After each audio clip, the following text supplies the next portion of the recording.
Kehadiran himpunan simpanan arang batu di tapak kuil Muara Jambi dianggap menimbulkan masalah kepada proses pemeliharaan kuil.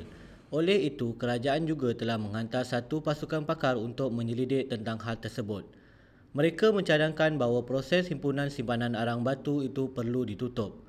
Oleh itu, adakah Ketua Daerah Muara Kampung Jambi akan mempertimbangkan cadangan mereka?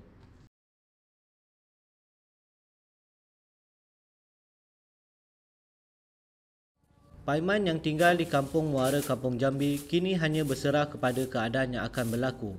Anak kecil beliau sering mengalami masalah susah untuk bernafas kerana debu-debu yang datang daripada aktiviti pengumpulan arang batu di seberang Sungai Batanghari. Ya, kita dari segi anak-anak itu kan batuk, kadang demam.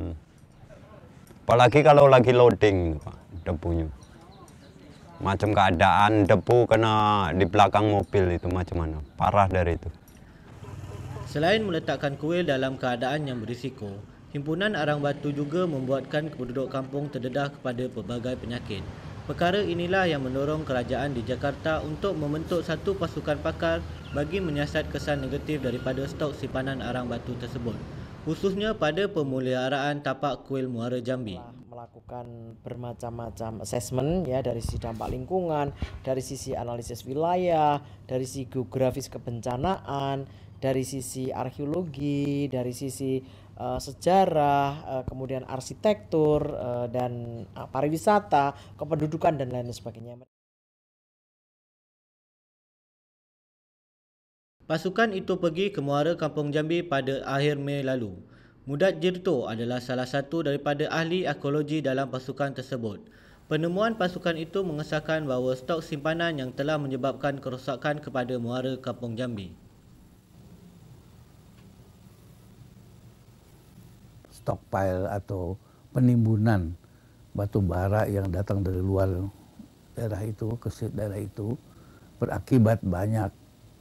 Pertama, yaitu ketika musim hujan, air yang mengalir lewat menembus timbunan batu bara itu meresap dan mengalir ke daerah-daerah di mana ada candinya dan mengakibatkan hitam warnanya dan asam, dan itu bisa melapukkan bata-bata. Kehadiran syarikat stok simpanan di sekitar kuil adalah masalah yang juga perlu kita tangani, kata Mudat Jirto. Yang kemarin kami dengar itu adalah banyak yang juga belum punya izin. Izinnya baru izin prinsip, misalnya andalnya belum ada.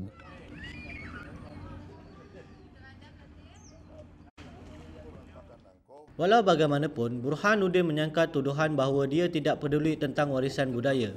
Beliau mengatakan bahawa kerajaan daerah telah mengenal pasti bahawa kompleks itu tidak terjejas dengan segala aktiviti penyimpanan arang batu tersebut.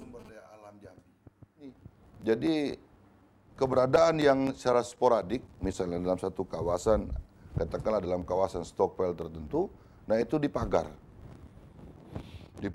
dan diamankan, dibuat akses jalan bagi pihak wisatawan yang ingin melihat keberadaan mandapo-mandapo itu.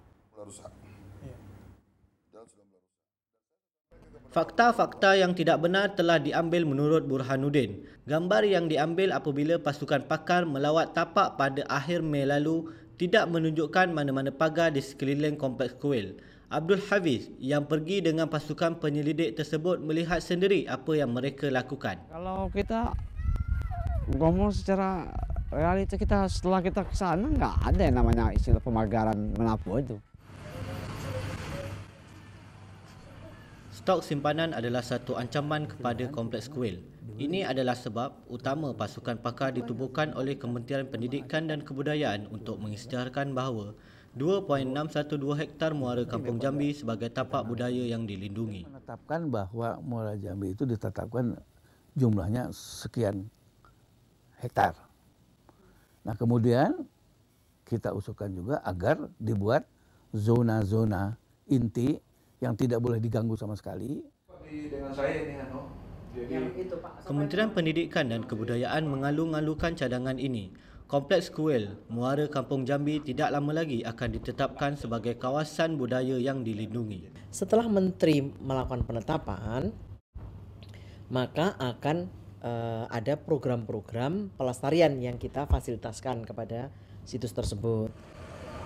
Ini bermakna bahawa syarikat-syarikat penyimpanan arang batu harus memberhentikan aktiviti mereka di Muara Kampung Jambi tidak lama lagi. Jika tidak, syarikat-syarikat ini akan diambil tindakan yang selayaknya oleh pihak berkuasa daerah. Aktif gitu. Artinya kalau itu memang melanggar, ya sekarang ini tidak ada toleransi lagi untuk pelanggaran-pelanggaran seperti itu gitu. Apa aja sih Bu sanksinya Bu yang bisa dikenakan ke orang-orang tersebut? Wah, bermacam-macam ya gradasinya, tergantung nanti dilihat dampak seperti apa yang akan ditimbulkan. Tapi yang jelas cukup berat. Kalau keputusan itu diambil oleh pemerintah, itu sudah wajib, ya kan? Tapi kita tadi kan berhak untuk menyampaikan pendapat.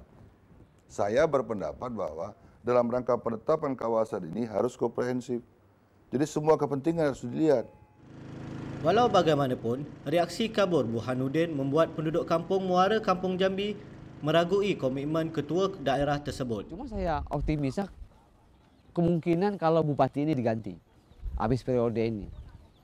Mungkin salah satu ada calon yang baru yang memang ada respect untuk yang namanya tinggalan budaya. Kalau yang sekarang ini saya pesimis sekali. Sebagai jurucakap kepada penduduk kampung daerah Muara Kampung Jambi, Abdul Hafiz berkata, jika ketua daerah benar-benar mengambil berat tentang warisan dan budaya, mengapa beliau harus menunggu arahan dari kerajaan di Jakarta? Tinggalan-tinggalan ini itu sangat penting untuk generasi muda. Jadi sebetulnya kita tuh dititipi sama generasi yang akan datang. Pelihara sejarah ini supaya kita bisa tahu asal-usul kita gitu. Kita bisa tahu identitas kita.